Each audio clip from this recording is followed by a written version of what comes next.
Hello friends, welcome to Lights Up channel. இன்னைக்கு இந்த வீடியோவில் நம்ம ஸ்லீப் பற்றி தான் பார்க்க போகிறோம். ஸோ ஓஷில் வின்டர் வந்து ஸ்டார்ட் ஆகிடுச்சு, -3ல் இருக்குது. இப்போ நாங்கள் வந்து ஃபஸ்ட் பேரா காலேஜுக்கு வந்திருக்கோம். இன்னும் சன்ரைஸ் அவ்வளோவோ தெரியாமல் இன்னும் அப்படியே தான் இருக்குது. ஸோ இந்த குளிர்லேயே நம்ம வந்து எவ்வளோ தூங்க முடியுமோ அவ்வளோ தூங்குவோம். அதுவும் இல்லாமல் ஃபஸ்ட் கிளாஸ் வேறு கஷ்டமாக இருக்கும் ஏஞ்சி வர. அதனால் நம்ம வந்து அதில் எப்படிலாம் வந்து நம்ம தூக்கத்தை வந்து கண்ட்ரோல் பண்ணலாம், எப்படி வந்து தூங்கணும், கரெக்டாக எவ்வளோ நேரம் தூங்கணும், எப்படிலாம் தூங்கலாம் அப்படின்றத பற்றி இந்த வீடியோவில் நம்ம வந்து பார்ப்போம். ஸோ ஃபர்ஸ்ட் திங் வந்து நம்ம இந்த வீடியோவில் வந்து பார்க்க போகிறது என்னென்னா, தூங்காததுனால நமக்கு வர என்னென்ன பிரச்சனைகள் வருது அப்படின்னு சொல்லிட்டு பார்க்கலாம். தூங்காததுனால நார்மலாக நம்ம என்ன நினைப்போம், ஒரு டே டயர்டாக இருக்குன்னா சரியாக தூக்கம் இல்லை, டயர்டாக இருக்குது, அதுவும் இல்லாமல் டார்க் சர்க்கிள்ஸ் வரும், அதை வச்சு நமக்கு தூக்கம் இல்லை அப்படிங்கிறத நம்ம முடிவு பண்ணிடுவோம். ஸோ இந்த தூக்கம் இல்லாததுனால மீதி என்னெல்லாம் நமக்கு ப்ராப்ளம் இருக்குது அப்படின்னா, ஃபர்ஸ்ட் திங் வந்து டிப்ரெஷன் வந்து அதிகமாக வரத்துக்கான சான்சஸ் நமக்கு அதிகமாகவே இருக்குது.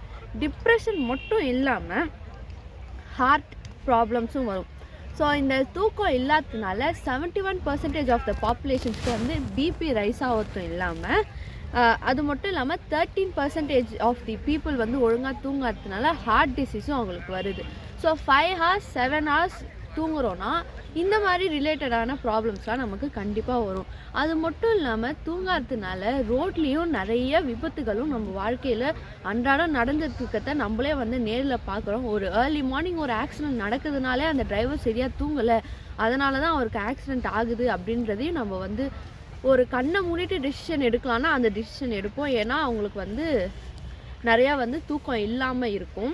ஸோ நெக்ஸ்ட் வந்து தூக்கம் இருக்கிறதுனால வந்து இல்லாததுனால நமக்கு என்னென்ன ஹார்மோன்ஸ் எப்படிலாம் ஒழுங்காக செக்ரீட் ஆகலை அப்படின்றத பற்றி பார்ப்போம். ஸோ ஏன் தூக்கம்லாம் வந்து ஒழுங்காக செக்ரீட் ஆகலை, ஹார்மோன்ஸ்லாம் செக்ரீட் ஆகலை அப்படின்னு சொல்லிட்டு பார்த்தீங்கன்னா, நம்ம ஃபஸ்ட் வந்து கிரெலின் அப்படின்ற ஹார்மோன் தான் வந்து நம்மளோட பசியை தூண்டு வைக்கும்.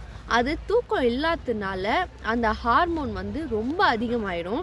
ஸோ லெப்டின்ன்ற ஹார்மோன் நம்மளோட பசி முடிஞ்சிடுச்சு அப்படின்னு நினைக்கிறத வந்து கம்மி பண்ணுற ஹார்மோன். ஸோ பசிக்காத ஃபீலை வந்து கம்மி பண்ணுற ஹார்மோன்.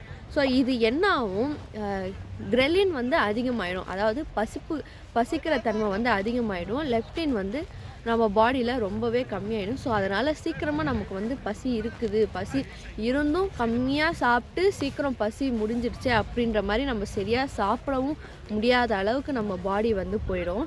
ஸோ அடுத்தது வந்து நம்ம தூங்கிறதுனால என்னென்ன நன்மைகள் அப்படின்னு சொல்லிட்டு பார்த்தீங்கன்னா, மசில் வந்து ரிலாக்ஸ்டாக இருக்கும், அதுவும் இல்லாமல் மைண்டுக்கும் பிரெயினுக்கு அப்புறம் மற்ற ஹார்ட் டிசீஸ் ப்ராப்ளம்ஸும் வராமல் ரொம்பவே நம்ம பாடியை வந்து ஒரு நல்ல குட் எனர்ஜி ஃப்ளோவில் வந்து வச்சுருக்கோம். அது மட்டும் இல்லாமல் நம்மளோட மெலட்டோனின் செக்ரீஷனும் ஒழுங்காக இருக்கும். இப்போ நம்ம தூங்குறோன்னா லைட் போட்டு தூங்கக்கூடாது. ஸோ நம்ம ஒரு டார்க் ஏரியாவில் தூங்குறப்போ நம்மளோட மெலட்டோனின் அதிகமாக சுரந்து நம்மளோட ஸ்லீப்பையும் வந்து சீக்கிரமாக ஆக்கும். நம்ம வந்து ஒரு குட்டி குண்டு பல்பாவது நம்ம ரூமில் வந்து போட்டு தான் தூங்குவோம். ஸோ அதை மாதிரி இல்லாமல் கண்டிப்பாக ஒரு டார்க் ரூம், ரொம்ப ஒரு நல்ல ரூமில் வந்து தூங்கணும். ஸோ ரூம் டெம்பரேச்சர் அதே மாதிரி எந்த அளவுக்கு இருக்கணும் அப்படின்னு சொல்லிட்டு பார்த்தீங்கன்னா, ரூம் டெம்பரேச்சர் வந்து நார்மல் டெம்பரேச்சரில் தான் இருக்கணும். நார்மல்னால் எப்படின்னா ரொம்ப குளிராகவும் இல்லாமல் ரொம்ப சூடாகவும் இல்லாமல் ஒரு மீடியமான இதில் வச்சு தூங்கணும். ஒரு சிலர் என்ன பண்ணுவாங்க, ஏசியை 18 டெம்பரேச்சரில் வச்சுட்டு பெட்ஷீட்டை நல்லா இழுத்து போற்றி தூங்குவாங்க.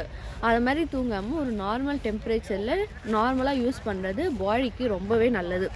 நெக்ஸ்ட்டு வந்து நம்ம வந்து தூங்குறதுக்கு முன்னாடி அட்லீஸ்ட் 2 to 3 hours முன்னாடியாச்சும் நம்ம வந்து சாப்பிட்ணும். ஸோ அப்படி சாப்பிட்டோன்னா நம்ம பாடியில் இருக்க ஃபுட் வந்து ஒழுங்காக டைஜஸ்ட் ஆகி நல்ல எனர்ஜியை ரிலீஸ் பண்ணி முடிச்சுட்டு அதுக்கப்புறமேட்டு நல்ல ஸ்லீப் வரும். ஸோ ஷெட்யூல் வந்து நம்ம ஒரு தூக்கத்துக்கு வந்து ஃபாலோ பண்ணுறோம். இப்போ ஒரு நாளைக்கு நம்ம டெய்லியுமே வந்து ஒரு 2 நாள் வந்து 10 மணிக்கு தூங்கி காலைல 5 மணி இல்லை 6 மணி இல்லை 7 மணி சம்டைம்ஸ் ஏஞ்சிட்டோன்னா அதே சைக்கிளை தான் தினைக்கும் ஃபாலோ பண்ணணும். லீவ் நாள் அப்போ 1 மணி 2 மணிக்கு தூங்கி பகலில் வந்து 12 மணி 1 மணிக்கு ஏஞ்சிருக்கும் போது ஸோ திருப்பியே நம்ம வந்து ஃபாலோயிங் ரொட்டீன் வந்து நம்ம வீக் டேஸ்லேயும் வந்து ஃபாலோ பண்ண முடியாது, ஒர்க்கிங் டேஸ்லேயும். ஸோ அதனால் ஒரு ரொட்டீன் நம்ம ஸ்டார்ட் பண்ணோன்னா அதே ரொட்டீன் தான் தினைக்கும் ஃபாலோ பண்ணணும். ஸோ மேபி லைக் நாப்ஸ் வந்து எடுத்துக்கலாம். நாப்னால் என்னென்னா, நைட்டு ஃபுல்லாக தூங்குகிறோம், தூங்கி ஏஞ்சி பகலில் வேலை பார்ப்போம். மதிய நேரத்தில் ஒரு 15 மினிட்ஸ்லேருந்து ஒரு அரை மணி நேரம் தூங்குறதுக்கு பேர் தான் நேப்பு. இது தூங்குறதுனால அதிகமான உடம்புகளில் வந்து எந்த ஒரு டிசீஸும் மென்டலியும் வந்து வரத்து கிடையாதுன்னு சொல்லிட்டு 85% ஆஃப் த பீப்புளை வச்சு டெஸ்ட் பண்ணதில் வந்திருக்கு.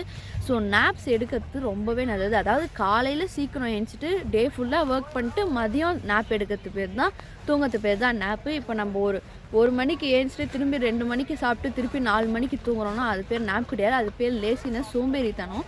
அதனால் இந்த மாதிரி ஒரு சில விஷயங்கள்லாம் நம்ம வந்து ஃபாலோ பண்ணுறது ரொம்பவே நல்லது. பெட்டில் வந்து இப்போ பெட்டுன்னு நம்ம வந்து வச்சுருக்கோன்னா அந்த பெட்டில் வந்து தூங்குறது மட்டும்தான் இருக்கணும். மீதி மற்றபடி இந்த குக் பண்ணுறது, சாப்பிட்றது, படிக்கிறது அதெல்லாம் இருக்கக்கூடாது. அப்படி இருந்துச்சுன்னா நம்ம தூக்கம் கண்டிப்பாக வந்து நம்ம ஸ்பாயில் ஆகிடும். ஒரு பாசிட்டிவ் வைப்ரேஷனோடைய நம்ம பெட்டு அப்புறம் அதர் திங்ஸையும் வச்சுக்கிறது ரொம்பவே நல்லது. இந்த வீடியோ உங்களுக்கு பிடிச்சிருந்தா like, share, comment and subscribe பண்ணுங்கள். வான் போல வளரும், வளமுடன் வாழும். Bye friends.